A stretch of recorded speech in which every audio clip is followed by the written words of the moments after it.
ప్రాంతాలకు సంబంధించినటువంటి విద్వేషమైనటువంటి మాటలు ఎవడు మాట్లాడిండు? ఓ పనికిమాలోడా నీ పార్టీ వాడు మాట్లాడిండు. అని పేరు పాడి కౌశిక్ రెడ్డి. నువ్వు అమెరికాకి ఎంచి రాగానే ఫస్ట్ పోయింది నువ్వు వానింటికే. సిగ్గుండాలి కొంచెం మన మాటలు మాట్లాడడానికి. ఒక పక్క బీఆర్ఎస్ పార్టీ నిజస్వరూపం ఏదైతే ఉందో వాళ్ళ స్వార్థం కోసము, వాళ్ళకి పిఎస్సి పదవి కోసము హరీష్ రావుకి రాలేదని చెప్పి సొంత పార్టీని ఎమ్మెల్యేని ఉసిగొల్పి సొంత పార్టీ ఎమ్మెల్యే మీదనే నువ్వు బతకనీకి వచ్చినవరా, నువ్వు ఆంధ్రోనివరా అని చెప్పి విద్వేషమైనటువంటి రాజకీయ భాషలు మాట్లాడి ఈరోజు రాష్ట్రంలో అశాంతి వాతావరణాన్ని నెలకొల్పే కుట్ర చేసినటువంటి కల్వకుంట్ల కుటుంబం, మీరు, మీ నాయకులు, మీ పార్టీ, మీ డకాయ్ టీం ఈరోజు వచ్చేసి కాంగ్రెస్ పార్టీ చేస్తారు. మీ అంతర్గత వ్యవహారంలో మీరు తన్నుకుంటా, మీ పదవి కోసం మీరు పోరాటం చేసుకుంటా, విద్వేష మాటలు మాట్లాడుకుంటా దాన్ని కాంగ్రెస్ పార్టీని ఎందుకు ఆపాదిస్తావు? సిగ్గుండాలి కొంచెం మన మాటలు మాట్లాడడానికి.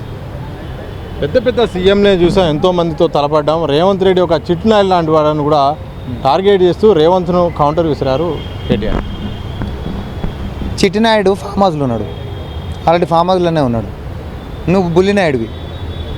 సో నువ్వు బుల్లినాయుడు ఎవరైతే ఉంటాడో ఈ నాయుడికి పాపం బ్రెయిన్ పెద్దగా ఎదగలేదు కాబట్టి అట్లాంటి భాష మాట్లాడుతుంది. నేను ఇప్పుడు తల తిక్కగా మాట్లాడిన నేను కూడా మరి మంచిగా ఉండదు.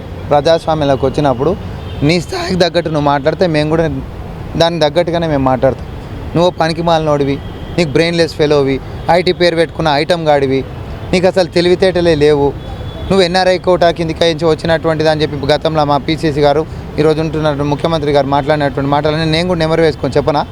అది పద్ధత కాదు కదా. నువ్వు అమెరికాకి నుంచి వచ్చినవా, తెలంగాణలో వరదలు వచ్చినాయి. వరదలు వచ్చినప్పుడు అసలు నిజంగానే ఈడ ప్రోగ్రామ్ క్యాన్సిల్ చేసుకొని హుటాహుటిన ఈడ నువ్వు ప్రత్యేక ఫ్లైట్ వేసుకొని వచ్చి మరి ఈడ ప్రజలని పరామర్శించాలి, వాళ్ళ మంచి చెడ్లు ఏందో తెలుసుకోవాలి, ప్రభుత్వం మీద ఒత్తిడి తేవాలి. నీ పార్టీ ఫండ్లకించి ఇంకో సగం పడ పైసలు నేను ఇస్తున్నా తీసుకురానాలి. అరే దిక్కుమాలిన వాళ్ళారా, ఒక రూపాయి అయ్యలే పాపిష్టి చేతులు అవి.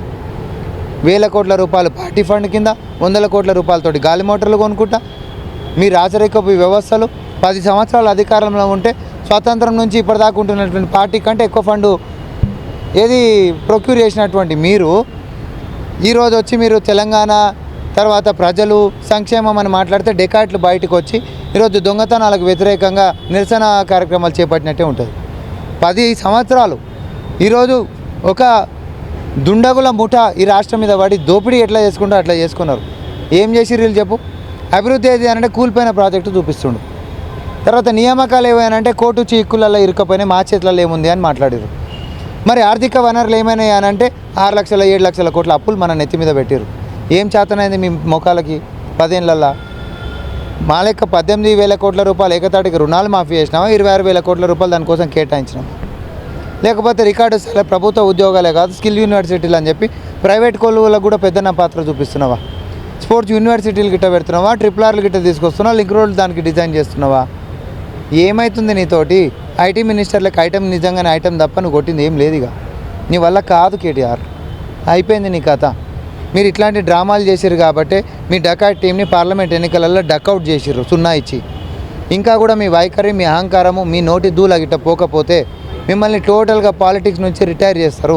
తస్మాత్ జాగ్రత్త. అదే బతకడానికి వచ్చినావు, అలాగే ఆంధ్రోడా అని నీ అన్న వ్యాఖ్యలు వ్యక్తిగతంగా నేను గాంధీని టార్గెట్ చేసిన వ్యాఖ్యలు తప్ప నేను సెటిల్ ఎలాంటి ఉద్దేశించి కూడా చేసిన వ్యాఖ్యలు కాదు అని కూడా ఎమ్మెల్యే కౌశిక్ రెడ్డి అన్నారు.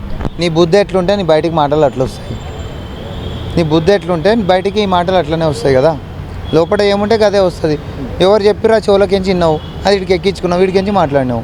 ఆ చెప్పినోడిని సస్పెండ్ చేయమంటున్నాము, నేను అనిపించినోడిని సస్పెండ్ చేయమని. నువ్వు పాత్రధారివి కౌశిక్ రెడ్డి, కాదంటలేము మేము. ఏదో యాదృచ్ఛితంగా నేను అనేసిన సూత్రధారి కూడా కావాలంటున్నాము. అనిపించినోడు నిజంగా కేసీఆర్కి చిత్తశుద్ధి ఉంటే అన్ని ప్రాంతాల ప్రజలని తెలంగాణలో సమానంగా చూసేటటువంటి వైఖరి కేసీఆర్ అవలంబిస్తే మీరు కౌశిక్ రెడ్డిని, హరీష్ రావుని రాగానే కౌశిక్ రెడ్డి ఇంటికి పోయినటువంటి నీ కొడుకు కేటీఆర్ని పార్టీలకి సస్పెండ్ చేయాలి.